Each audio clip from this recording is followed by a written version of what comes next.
મિત્રો, ઓમ નમઃ શિવાય. આજે આપણે શ્રી યોગ વશિષ્ઠ મહારામાયણમાં આગળ જઈએ.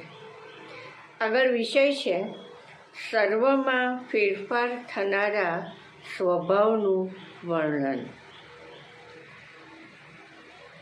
એમાં શ્રી રામ કહે છે કે હે બ્રહ્મન, જે કોઈ સ્થાવર જંગમ જગત જોવામાં આવે છે તે સઘળું સ્વપ્નમાં મળેલી સભાના જેવું અસ્થિર છે. બહુ સરસ કહ્યું છે. ફરીથી, હે બ્રહ્મન, શ્રી રામ કહે છે હે બ્રહ્મન, જે કોઈ સ્થાવર જંગમ જગત જોવામાં આવે છે તે સઘળું સ્વપ્નમાં મળેલી સભાના જેવું અસ્થિર છે. આગળ, જે અંગ આજે રેશમી વસ્ત્રોથી માળાઓથી શણગારેલું છે તે જ અંગ આવતીકાલે દિગંબર દશામાં દૂરના ખાડામાં વિખાયેલું પડેલું જોવામાં આવે છે. ફરીથી, જે અંગ આજે રેશમી વસ્ત્રોથી માળાઓથી શણગારાયેલું છે તે જ અંગ આવતીકાલે દિગંબર દશામાં દૂરના ખાડામાં વિખાયેલું પડેલું જોવામાં આવે છે. આગળ, જ્યાં આજે વિચિત્ર પ્રકારોથી ભરપૂર એક નગર જોવામાં આવે છે તે સ્થળમાં જતે દિવસે ઉજ્જડ વેરાન સ્થિતિ જોવામાં આવે છે. ફરીથી, જ્યાં આજે વિચિત્ર પ્રકારોથી ભરપૂર એક નગર જોવામાં આવે છે તે સ્થળમાં જતે દિવસે ઉજ્જડ વેરાન સ્થિતિ જોવામાં આવે છે. આગળ, જે મનુષ્ય તેજસ્વી થઈને ઘણા દેશોનો અધિપતિ બેઠો હોય છે તે મનુષ્ય કેટલાક દિવસ પછી રાખોડીના ઢગરૂપ થઈ જાય છે. ફરીથી, જે મનુષ્ય તેજસ્વી થઈને ઘણા દેશોનો અધિપતિ થઈ બેઠો હોય છે તે મનુષ્ય કેટલાક દિવસ પછી રાખોડીના ઢગરૂપ થઈ જાય છે. આગળ, યુવાની, બાલ્યાવસ્થા, શરીર અને ધનના સમૂહો અનિત્ય છે. તેઓ તરંગોની જેમ નિરંતર એક સ્વભાવને છોડી બીજા સ્વભાવને પ્રાપ્ત થાય છે. ફરીથી, યુવાની, બાલ્યાવસ્થા, શરીર અને દ્રવ્યના સમૂહો અનિત્ય છે. તેઓ તરંગોની જેમ નિરંતર એક સ્વભાવને છોડી બીજા સ્વભાવને પ્રાપ્ત થઈ જાય છે. આગળ, જેમ બીજનો સમૂહ વારંવાર પાણી પડવાથી ફેરફાર પામ્યા કરે છે તેમ પ્રાણીઓના સમૂહ કર્મોની ગતિથી નિરંતર ફેરફાર પામ્યા કરે છે.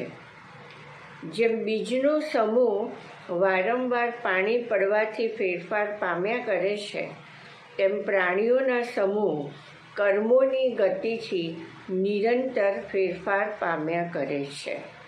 આગળ, દિવસો, વડીલો, સંપત્તિઓ અને ક્રિયાઓ એ સઘળું જેમ માત્ર સ્મરણમાં જ રહ્યું છે તેમ આપણે પણ થોડા સમયમાં લોકોના સ્મરણમાં જ રહીશું. ફરીથી, દિવસો, વડીલો, સંપત્તિઓ અને ક્રિયાઓ આ સઘળું જેમ માત્ર સ્મરણમાં જ રહ્યું છે તેમ આપણે પણ થોડા સમયમાં લોકોના સ્મરણમાં જ રહીશું. આગળ, આ સંસારની પદ્ધતિ રોજ રોજ ક્ષય પામે છે, રોજ રોજ ઉત્પન્ન થાય છે અને તેનો અંત આવતો જ નથી. ફરીથી, આ સંસારની પદ્ધતિ રોજ રોજ ક્ષય પામે છે, રોજ રોજ ઉત્પન્ન થાય છે અને તેનો અંત આવતો જ નથી. આગળ, હે વિભુ, માણસો પશુનો જન્મ પામે છે, પશુઓ માણસનો જન્મ પામે છે, દેવતાઓ અદેવપણું પામે છે, ત્યારે આ સંસારમાં કોઈ સ્થિતિ સ્થિર છે જ નહીં. ફરીથી, હે વિભુ, માણસો પશુનો જન્મ પામે છે, પશુઓ માણસનો જન્મ પામે છે, દેવતાઓ અદેવપણું પામે છે, ત્યારે આ સંસારમાં કઈ સ્થિતિ સ્થિર છે? કોઈ પણ સ્થિતિ સ્થિર નથી. આગળ, મનુષ્યો ક્ષણ માત્રમાં ઐશ્વર્યને પામે છે, ક્ષણ માત્રમાં સ્વસ્થપણાને પામે છે, ક્ષણ માત્રમાં રોગીપણાને પ્રાપ્ત થાય છે.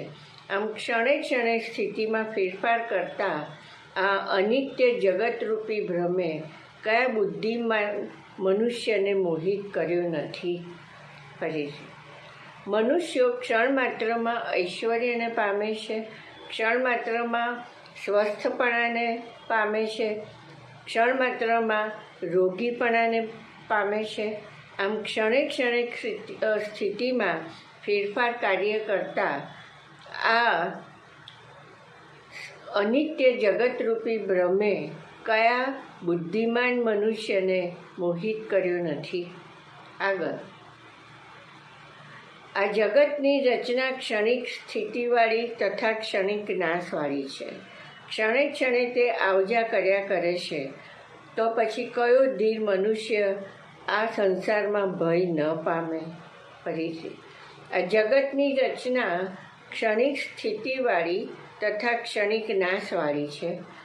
ક્ષણે ક્ષણે તે આવજા કર્યા કરે છે. તો પછી કયો ધીર મનુષ્ય પણ આ સંસારમાં ભય ન પામે?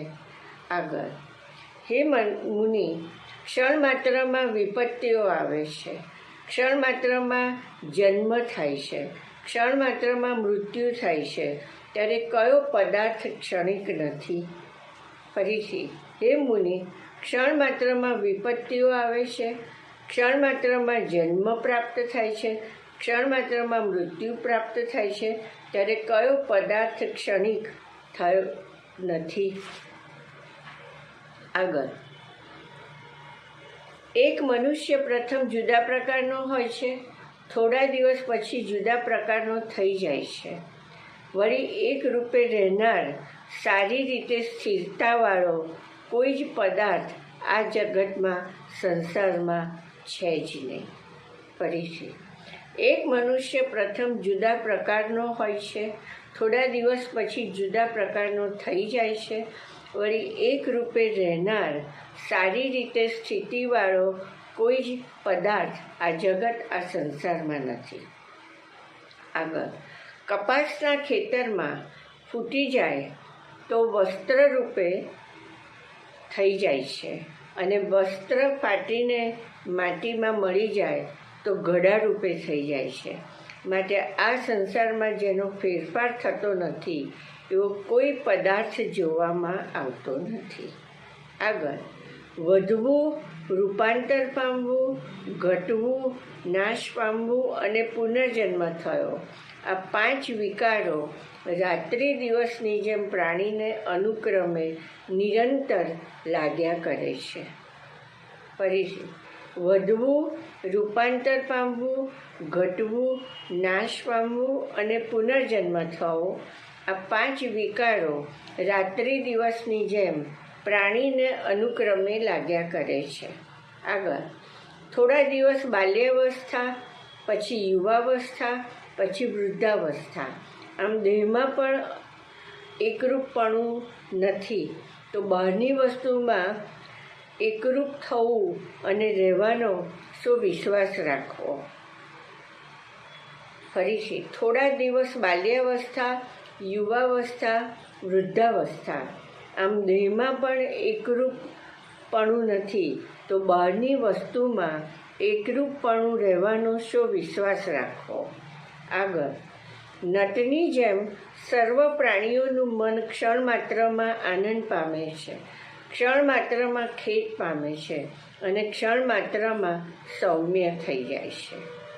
ફરીથી, નટની જેમ સર્વ પ્રાણીઓનું મન ક્ષણ માત્રમાં આનંદ પામે છે, ક્ષણ માત્રમાં ખેદ પામે છે, ક્ષણ માત્રમાં સૌમ્ય થઈ જાય છે. આગળ, સંસારમાં પડેલો મનુષ્ય ક્ષણે ક્ષણે ઉદય અને અસ્ત પામ્યા કરે છે.